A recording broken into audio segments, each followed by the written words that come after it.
안녕하십니까. 발기부전에 대한 수술적 진료를 보고 있는 비형외과 전문의 박성호입니다.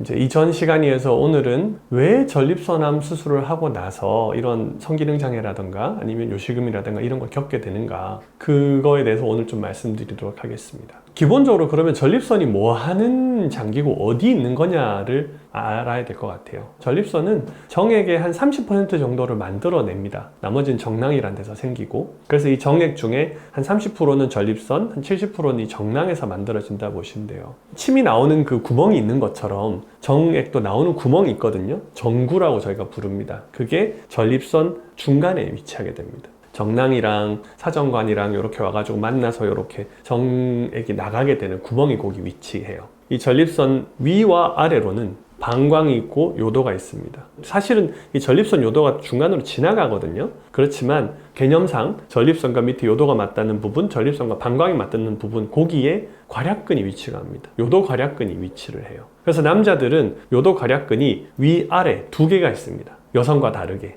여자들은 나이가 들수록 복합성, 스트레스성 요실금이 올 확률이 높아진다라고 돼 있거든요. 왜냐하면 이게 요도 괄약근이 하나밖에 없기 때문에 나이가 들어서 아래쪽에 골반 쪽에 근육이 약해지고 쪼아주는 힘이 약해지면은 복압이 높아지면 소변이 조금씩 새는 거예요. 그걸 우리가 요실금이라고 하죠. 하지만 남자들은 원래는 괄약근이 두 개니까 요실금이 생길 확률이 훨씬 적습니다. 굉장히 적어요. 전립선의 위치 자체가 외요도 괄약근, 내요도 괄약근 두 개가 위치한다. 그리고 얘가 원래는 정액을 만들고 그 정구가 위치하는 곳이다. 얘를 지나가는 발기를 담당하는 신경이 있거든요. 발기를 시키라고 명령을 내리는 신경하고 우리가 성감을 느끼는 신경하고는 종류가 다릅니다. 성감을 느끼는 신경은 전립선 주변으로 지나가지 않아요. 그거는 전립선암 수술하면서 건드릴 수가 없어요. 그러나 발기를 시켜라 라고 명령하는 신경은 이 전립선을 통과하거나 혹은 전립선 주변을 지나가게 됩니다. 그래서 요 세 가지 이유 때문에 전립선암 수술하고 나서 각각의 문제가 생길 수 있는 겁니다. 전립선암 수술하게 되면 전립선을 말 그대로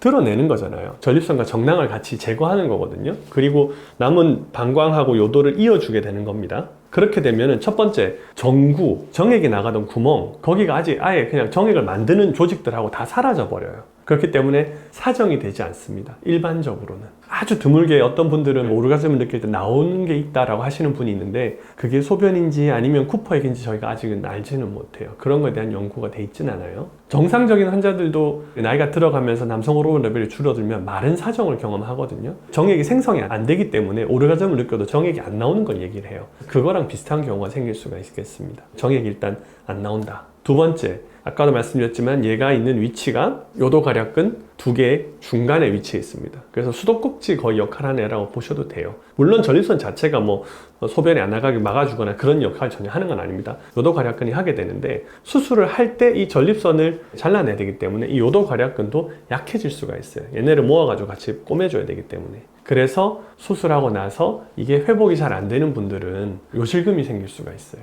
일시적으로는 요실금이 생겼다 좋아지는 분도 있고, 좋아지지 않고 계속 어느 정도 남아있는 요실금이 생겨서 그걸 해결해야 되는 분들이 생길 수도 있는 겁니다. 그리고 세 번째, 전립선 주변으로 아까 해면체에다가 발기를 시켜라 라고 하는 그 신경이 지나간다고 말씀드렸는데, 그 신경이 일부가 손상이 되면 발기가 잘 되지 않을 수 있습니다. 옛날보다 약할 수도 있고, 혹은 먹는 약이나 이런 거 반응이 없을 수도 있어요. 그래서 요 세 가지 특징이 있기 때문에 흔히 얘기하는 성기능 장애랑 요실금이 오는 겁니다. 남성 기능 장애라고 하면 발기 장애만 생각하는데 발기 장애랑 사정 장애가 같이 옵니다. 그리고 요실금이 오죠. 하지만 오르가즘을 느끼는, 감각을 느끼는 신경은 그대로 유지가 돼요. 남성 성기능에서 음경의 감각은 느끼는 신경이 따로 있는 게 아니에요. 그러면 왜 음경의 피부에 감각을 오르가즘을 느끼는 다른 신경의 종류가 있는 게 아닌데 왜 그러면 걔가 감각을 그렇게 오르가즘을 느낄 수 있냐면, 성감을 느낄 수 있냐면은 거기는 신경의 분포도가 다른 피부 조직에 비해서 훨씬 높습니다. 신경의 집적도가 훨씬 신경 다발이 많다고 보시면 돼요. 그렇기 때문에 그 감각을 느낄 수 있게 되는데, 그 감각을 느끼는 신경은 전립선암 수술하고 상관이 없어요.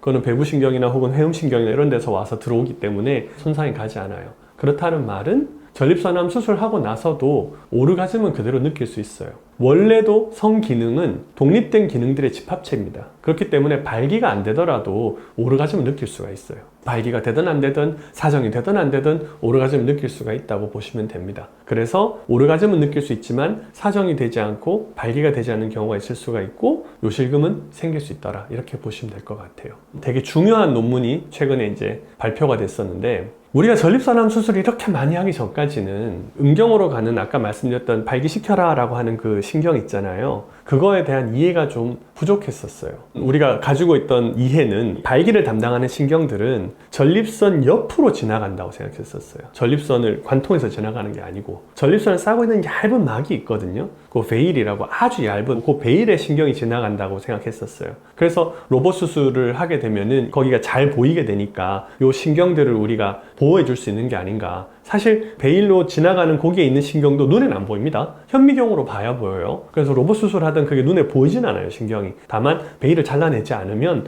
신경을 보호해 줄 수 있지 않을까라고 생각을 했었던 거죠. 그 얘기가 이제 반은 맞고 반은 아닌 거였던 거예요. 최근에 이 지금 전립선에 신경 지나가는 걸 MRI 연구를 해보고 나중에 조직 연구를 해보니 베일이 지나가는 대로 신경이 지나가는 사람들이 한 55%인 거예요. 근데 45%의 환자들은 신경이 전립선을 관통해서 지나가요. 베일로도 지나가지만 신경 다발이 하나가 아닌 거예요. 여러 개의 신경이 지나가는 거예요. 그러면서 걔네가 전립선을 관통해서 지나가요. 두 번째는 그 신경이랑 그 신경을 이제 지지해주는 혈관, 그 다음에 음경으로 가는 다른 혈관들 같은 경우에는 그게 옆으로 지나가는 경우보다도 전립선의 중앙, 위아래쪽 중앙으로 혈관이 지나간다는 것을 알게 된 거예요.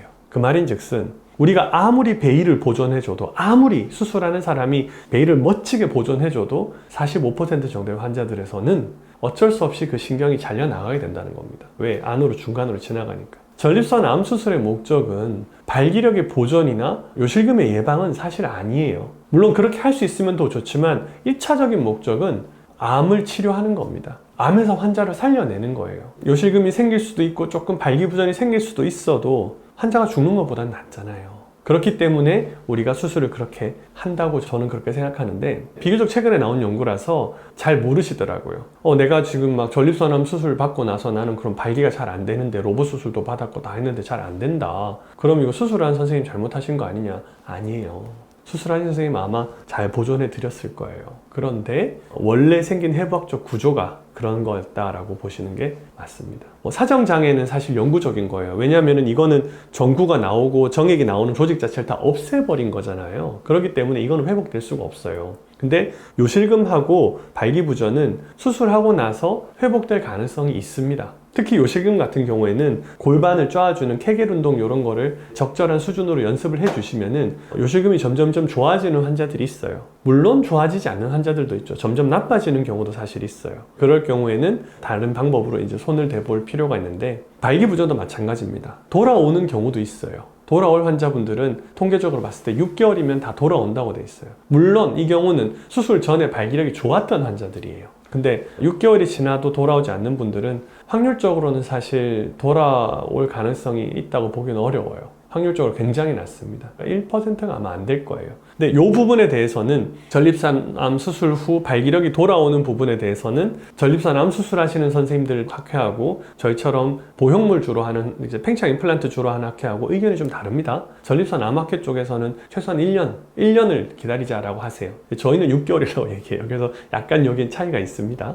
통계적으로 저희는 유의미하지 않다고 생각하는데 그 수치 자체를 의미가 있다 없다고 생각하는 거는 학회 간의 이제 의견의 차이니까요. 아무튼 그런 변화가 있을 수 있다 보시면 될 것 같아요. 그러면은 수술 말고 방사선 치료라든가 요즘에 방사능을 작은 씨드를 심는다든가 이런 다양한 방법이 있다던데, 그런 걸로 하면은 전립선 자체를 드러내지 않고 전립선암 치료할 수 있으니까 요실금이나 발기부전은 안 생기는 게 아니냐. 꼭 그렇진 않은 것 같아요. 요실금의 확률은 전립선을 자체를 이제 떼내지 않았을 때는 그렇게 높지 않은데, 방사선 치료를 한다라고 하더라도 그거는 화학적으로 거기를 태워버리는 거기 때문에 전립선암을 방사선 치료했던 분들은 그 즉시는 아니더라도 시간이 지나면서 점점 발기력이 약해지는 경우들을 거의 대부분이라고 보시면 될 것 같아요. 방금 설명드렸던 그런 이유들로 인해서 우리가 남성들이 세 가지 변화를 겪는다고 보시면 될 것 같아요. 해서 내가 그렇게 되겠구나. 어떤 전립선암 수술을 받으시든 내가 세 가지를 겪을 수도 있겠구나. 사정장애는 확실합니다. 나머지 두 가지는 이런 문제가 생길 수도 있겠구나.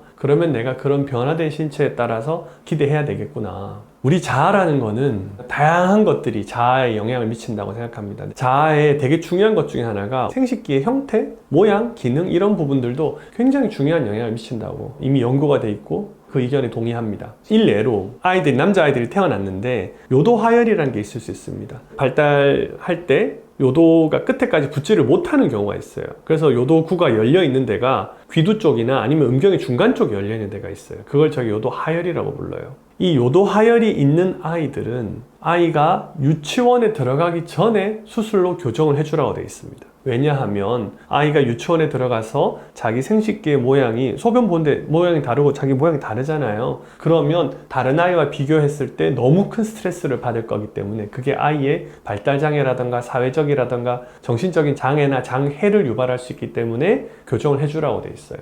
생식기가 그만큼 우리의 자아에 내가 나를 인식하는데 그만큼 중요하다는 겁니다. 그렇기 때문에 전립선암도 그렇고 방광암도 그렇고 이런 암 수술을 받고 나면 사실은 신체적으로는 다른 자아예요. 수술 전후가 다른 사람이에요. 그런데 대체로 그런 신체적인 변화가 어떤 것일지 우리가 충분히 정보를 공급받지 못하기 때문에 알지 못했기 때문에 어떻게 보면 자아 정체성에 있어서 혼란이 오게 되는 겁니다. 내 몸은 변했는데 나는 아직까지 옛날에 내 몸을 기억하고 있기 때문에 나이 들미 슬프다라고 하잖아요. 나이 들미 왜 슬프겠어요? 옛날처럼 내 몸이 그렇지 않기 때문에 내가 슬프다라고 하는 거잖아요. 내 몸과 마음이. 수술도 사실은 마찬가지입니다. 슬퍼하고만 있을 수는 없잖아요. 그래서 변화된 내 몸에 대해 적응해서 또 행복하게 살면 되죠. 그리고 해결할 방법들은 있으니까. 우리가 알고 있다면, 내가 전립선을 치료를 경험한다면 이렇게 되겠구나를 알고 있다면 이런 과정이 조금 더 편안해지실 수 있지 않을까. 그래서 내용들을 말씀드리는 겁니다. 그러면 다음 시간에는 방금 말씀드렸던 생길 수 있는 이런 합병증들을 그럼 어떻게 해결할 수 있는 방법이 있는가 그거에 대해서 좀 알아보도록 하겠습니다.